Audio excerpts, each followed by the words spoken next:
नमस्कार मित्रांनो, आज आपण बघणार आहोत वायनरीमध्ये बॅरल वर्क कसं करतात। सर्वात आधी ही बॅरल ठेवण्याची लाईन आहे।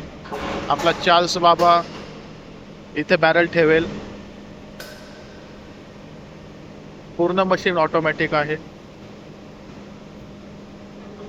तर बॅरल्स पुढे येत या ठिकाणी येतील।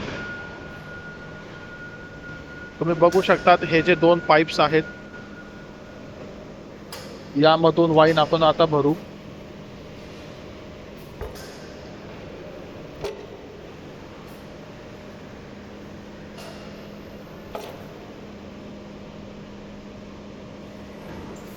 अशा ठिकाणी अशा पद्धतीने हे पाईप्स आता त्यामध्ये आतमध्ये गेलेले आहेत। यामध्ये आता ज्यूस भरला जातोय शार्डनेचा। त्यामध्ये ईस्ट इनॅक्युलेशन केलेलं आहे।